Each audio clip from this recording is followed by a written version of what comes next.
Okay तो हम लोग सीए फाइनल का चैप्टर नंबर 7 शुरू कर रहे हैं जो डील करता है रिपोर्टिंग से। इसमें पहला स्टैंडर्ड जो हम लोग रिवाइज कर रहे हैं वो है एसए 700। नाम है इसका क्या? कम ऑन टेल मी, जल्दी बता दो, जल्दी बताओ, जल्दी बताओ। हाँ जी, वो है आपका फाओरोफस। ऐसे ही बुलाना है इसको, जैसे उइया कासा हो गया वैसे ही फाओरोफस होगा। व्हाट इज फाओरोफस? Forming an opinion and reporting on financial statement. Okay, objective बहुत सिंपल है। Form an opinion on the financial statement. Express clearly that opinion through a written report.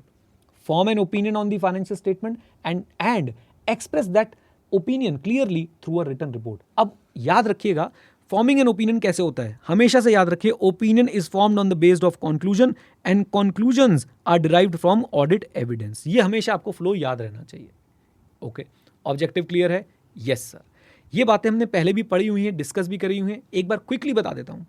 तो FRF financial reporting framework basically वो guidelines हैं जो आपको बताती हैं कि आपकी फाइनेंशियल इंफॉर्मेशन में ACPD कैसे होगी, अमाउंट, क्लासिफिकेशन, प्रेजेंटेशन, डिस्क्लोजर कैसे होगा। अब FRF जो है वो दो तरह के हो सकते हैं, एक जनरल पर्पस फ्रेमवर्क, एक special purpose framework. General purpose framework जो है वो हमारे पास कौन सा होता है? वो ऐसा फ्रेमवर्क जो मीट करता है या बनाया, जिसको यूज किया जाता है for common financial information of wide range of users के लिए, common financial information need of wide range of users के लिए। ये हमारा जो फ्रेमवर्क है ये फेयर प्रेजेंटेशन भी हो सकता है और कंप्लाइंस भी हो सकता है। हाँ जी, फेयर प्रेजेंटेशन भी हो सकता है और कंप्लाइंस भी हो सकता है। अच्छा, इधर देखिए स्पेशल पर्पस फ्रेमवर्क। अब आपको ये सारी बातें पता है, एसए 800 सीरीज हम लोग पहले ही पढ़ चुके हैं, रिवाइज कर चुके हैं बहुत अच्छे तरीके से, तो घबराने की जरूरत नहीं है। स्पेशल पर्पस फ्रेमवर्क क्या होता है? It is design to meet the financial information need of the specific user. Okay, तो ये बना होता है financial information need of specific user के लिए। Now fair presentation framework can be further divided into two parts.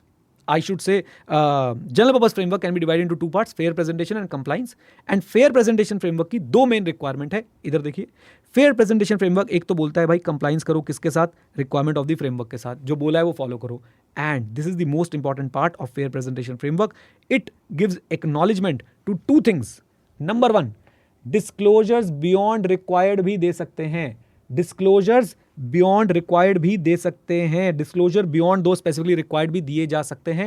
And number 2, management may depart from the requirement of the framework to achieve fair presentation of the financial statement.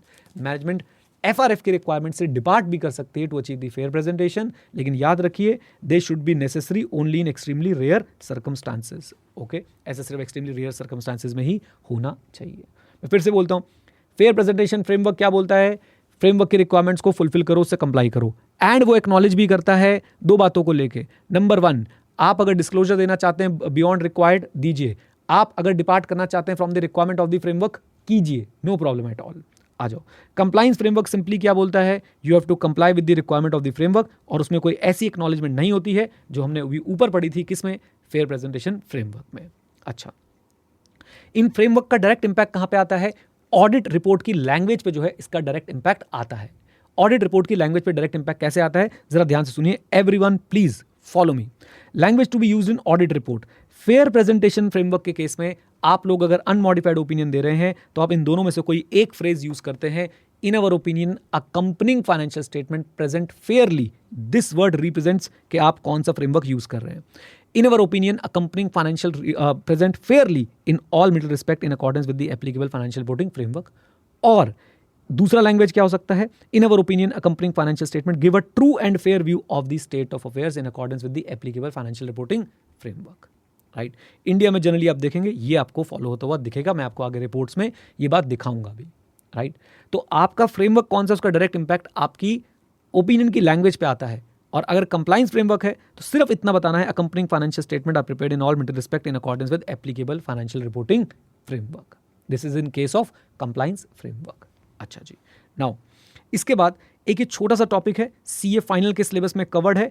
Please किसी की बातों में ना आए कि ये आपके study material में है या नहीं, आप खुद चेक कर सकते हैं कि आपके स्टडी मटेरियल में लैंग्वेज लिखी है कि नहीं लिखी है। ओके, तो प्लीज इसको मैंने बहुत अच्छे से आपको पढ़ाया। 700 कंसिस्टेंसी प्रमोट करता है, फ्लेक्सिबिलिटी अलाउ करता है। कंसिस्टेंट रिपोर्टिंग से क्रेडिबिलिटी जो है वो बढ़ जाती है ऑडिटिंग की। ओके, अच्छा, फ्लेक्सिबिलिटी से क्या होता है? फ्लेक्सिबिलिटी से रिपोर्टिंग एज पर LR और दी लोकल प्रैक्टिसेस करने में मदद मिलती है। फ्लेक्सिबिलिटी से reporting as per local LR और एज पर दी प्रैक्टिसेस करने में मदद मिलती है। स्टैंडर्डाइजेशन से डेविएशंस आसानी से आइडेंटिफाई करने में मदद मिलती है। 4 लाइनें दोबारा बोलूंगा। SA700 कंसिस्टेंसी प्रमोट करता है, फ्लेक्सिबिलिटी अलाउ करता है। कंसिस्टेंट रिपोर्टिंग जो है वो क्रेडिबिलिटी को एनहांस करती है। फ्लेक्सिबिलिटी जो है वो reporting as per local law and regulation and local practices को भी प्रमोट करती है, हेल्प करती है। और साथ में स्टैंडर्डाइजेशन से डेविएशंस को आइडेंटिफाई करना आसान रहता है। आइए, रिक्वायरमेंट, कितनी रिक्वायरमेंट है बाबू SS700 की? Everyone in the chat box, कितनी रिक्वायरमेंट है जल्दी बताइए। 4 मोटे मोटे तौर पे रिक्वायरमेंट है। और ये 4 रिक्वायरमेंट्स क्या बोलती हैं, आइए जरा मेरे साथ जुड़िए। सबसे पहली रिक्वायरमेंट है forming an opinion on the financial statement. बहुत आसान रिक्वायरमेंट। कैसे ओपिनियन बनता है? नंबर 1 ओपिनियन तो ये बनेगा that financial statement are prepared in all material respect in accordance with applicable financial reporting framework. Opinion के लिए क्या चाहिए? कंक्लूजन क्या होगा? That whether auditor has obtained reasonable assurance whether financial statement are prepared reasonable assurance whether financial statement are free from material misstatement whether due to fraud and error। अगर आप इसे connect करना चाहते हैं ऐसे 200 में, जब आपने ऑब्जेक्टिव ऑफ ऑडिटर पढ़ा था तो उसमें पहले ये लाइन लिखी थी, फिर ये लाइन लिखी थी, यानी ये कंक्लूजन बना के ये ओपिनियन बनाना होता है। हाँ जी, डन। रीजनेबल एश्योरेंस लेके ओपिनियन बनाना होता है। अब कंक्लूजन बनाने के लिए आपको 3 बातें कंसिडर करनी, वो क्या क्या है, जरा फ्लो में मेरे साथ रहिएगा। अगर आप लोग ये कंक्लूजन बनाना चाहते हैं, रीजनेबल एश्योरेंस ऑब्टेन करना चाहते हैं, number 1 consider SA 330 and decide whether SAAE has been obtained. Number 2 consider SA 450 and decide whether uncorrected misstatements are material individually or in aggregate. And number 3, auditor has to do certain evaluations. Now, अपना gear change करें और सीधा evaluation पे पहुंच जाएं। ये standard auditor को 4 तरह की इवैल्यूएशन करने को बोलता है। पहली इवैल्यूएशन कौन सी है, जरा साथ में जुड़िएगा। Whether financial statement are prepared as per AFRF, और इसमें ऑडिटर को qualitative aspect of accounting practice as well as indicator of possible bias in management judgement को कंसिडर करना है। फिर से बोलता हूं, 4 इवैल्यूएशन है। पहली इवैल्यूएशन है whether financial statement are prepared as per applicable financial reporting framework, और इस पहली इवैल्यूएशन में आपको क्या कंसिडर करना है? Qualitative aspect of the accounting practice को कंसिडर करना है, and indicator of possible bias in management judgement को कंसिडर करना है। मैं इसी को आगे एक्सटेंड करता हूं। इस पे अगर आपसे क्वेश्चन पूछ ले कि ये ऑडिटर कैसे करेगा, सिंपल 4-5 लाइन है। मैनेजमेंट जजमेंट का यूज करती है फाइनेंशियल स्टेटमेंट में, नंबर 1। 260 ऑडिटर को बोलता है please consider the qualitative aspect of the accounting practice. Number 3, while considering the qualitative aspect of accounting practice, auditor may detect what? Possible management bias। फिर gear change करना है। Lack of neutrality से material misstatement हो सकती है। Indicator of lack of neutrality 2 example दे दो। Selective correction of the misstatement, correcting those misstatement which are having an impact of increasing the earnings. आप अगर ऐसा कर रहे हैं कि उनको करेक्ट कर रहे हैं बाकी को करेक्ट नहीं कर रहे हैं, this is lack of neutrality का एक example. Second lack of neutrality का एग्जांपल कहां पे हो सकता है? Possible management bias in accounting estimate. और इससे कौन सा स्टैंडर्ड डील कराता है? SA 540 आपको डील कराता है। Okay, now indicator of bias are not misstatement by themselves, rather they may have an impact on auditor's evaluation whether financial statement as a whole are free from material misstatement. हाँ जी, clarity है इस बात पे, बोलिए। पहली evaluation हो गई। दूसरी इवैल्यूएशन कौन सी थी? बहुत ही important, specific evaluations by the auditor. ये कितनी है? 6। APAE IDT, मेरे साथ APAE IDT। फर्स्ट AP मेरे साथ, first AP is accounting policy, और अकाउंटिंग पॉलिसी का रूल नंबर 1 क्या है? अकाउंटिंग पॉलिसी जो है वो एडिक्वेटली डिस्क्लोज्ड होनी चाहिए, एडिक्वेटली डिस्क्लोज। रूल नंबर 2 क्या है? कंसिस्टेंटली अप्लाइड होनी चाहिए और एप्रोप्रिएट होनी चाहिए। AE अकाउंटिंग एस्टिमेट हमेशा एक ही वर्ड याद रखें, रीजनेबल होना चाहिए। इंफॉर्मेशन के लिए आप लोग याद रखें RRUC, whatever you want to say, right? Relevant, reliable, understandable, comparable होनी चाहिए। Then disclosure adequate होने चाहिए। एक डिस्क्लोजर एडिक्वेट कब होता है? जब वो इंटेंडेड यूजर को एनेबल करेगा to understand the effect of material transaction और event on the information. Disclosure adequate होने चाहिए। एक डिस्क्लोजर एडिक्वेट कब होता है? जब वो इंटेंडेड यूजर को एनेबल करेगा to understand the effect of material transaction and event on the information. और टर्मिनोलॉजी आपकी कैसी होनी चाहिए? एप्रोप्रिएट होनी चाहिए, इंक्लूडिंग द टाइटल। ओके, 2 हमारी इवैल्यूएशंस हो गई। तीसरा, weather when financial statement are prepared in accordance with fair presentation framework, तो जब फाइनेंशियल स्टेटमेंट बनाई गई हो as per fair presentation framework, तो आपको क्या इवैल्यूएट करना है? उस केस में ऑडिटर कुछ एक्स्ट्रा बातें चेक करेगा, वो यहां पे लिखी हुई हैं, इधर देखिए। Number 1, weather financial statement achieve fair presentation, and इसके लिए ऑडिटर कंसिडर करेगा दो बातें, overall PSC, what is PSC, presentation structure and content, and साथ साथ में वो ये कंसिडर करेगा कि भाई जो रिलेटेड नोट्स हैं, जो फाइनेंशियल स्टेटमेंट हैं, वो अंडरलाइंग ट्रांजैक्शन और इवेंट को फेयरली प्रेजेंट कर रहे हैं या नहीं। एग्जाम्पल मैंने आपको दिया था, ट्रू एंड फेयर का मतलब याद रखिए, एग्जाम्पल हमेशा याद रहेगा। ट्रू का मतलब मैंने आपको क्या बताया था? ट्रू का मतलब बहुत सिंपल सा है, अकाउंटिंग स्टैंडर्ड, लॉ, रेगुलेशन और अंडरलाइंग रिकॉर्ड्स के हिसाब से हो आपकी फाइनेंशियल इन्फॉर्मेशन। फेयर का मतलब क्या है? जो हो रहा हो वही दिख रहा हो, सिक्योरिटी ली है तो लाइबिलिटी में आए, ना कि रेवेन्यू में आए। और वही बात यहां पे आपको पढ़ाई गई कि देखिए financial statement fair presentation achieve कर रहे हैं या नहीं, और साथ साथ में ऑडिटर क्या क्या कंसिडर करेगा इसके लिए, ओवरऑल पीएससी, एंड एक चीज और कि भाई जो फाइनेंशियल स्टेटमेंट है और जो रिलेटेड नोट्स हैं वो अंडरलाइंग ट्रांजैक्शन और इवेंट्स को ऐसे रिप्रेजेंट कर रहे हो कि फेयर प्रेजेंटेशन अचीव हो रही हो। लीजिए, ये हमारी तीसरी क्या थी? इवैल्यूएशन। और चौथी इवैल्यूएशन यहीं पे खत्म हो जाती है। वो क्या?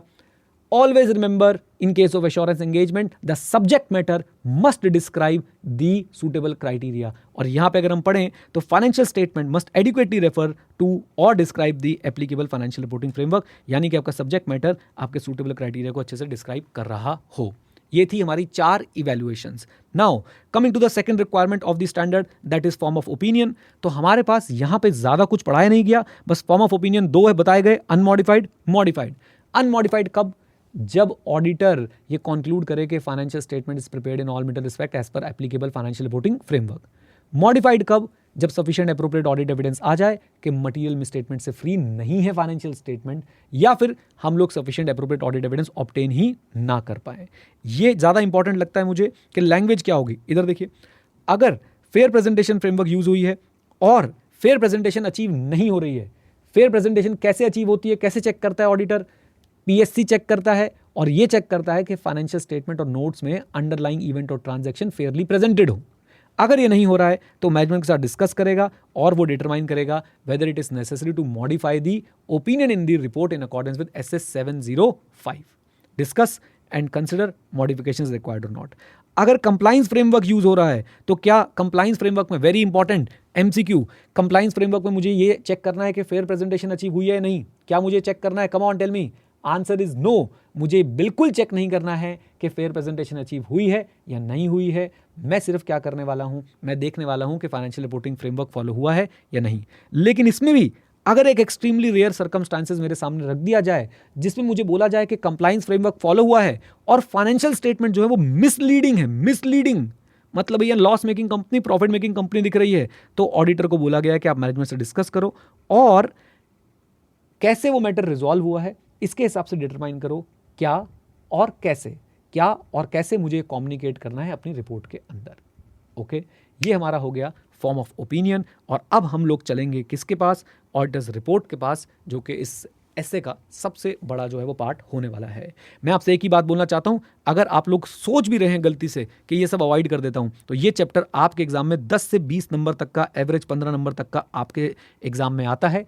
अच्छे से रिवाइज कीजिएगा। इसको आप रिवाइज कैसे कर सकते हैं? आप कहीं पे ट्रैवल कर रहे हैं, कहीं पे आप वॉक कर रहे हैं, कहीं पे आप कुछ और काम कर रहे हैं, लेकिन आपके पास समय है कि आप लोग जो है हेडफोन्स लगा के वीडियोस को सुन सकते हैं। सुनते रहिए और जहाँ पे आपको लगे, आपने क्या करना है, जहाँ पे आपको लगे कि यार मेरे को कुछ समझ नहीं आया, दोबारा रिवाइंड करके सुनिए, पॉज करिए और बोल के देखिए। राइट, आपका काम हो जाएगा। आ जाइए मेरे साथ, अब चलते हैं इसके नेक्स्ट पार्ट के ऊपर।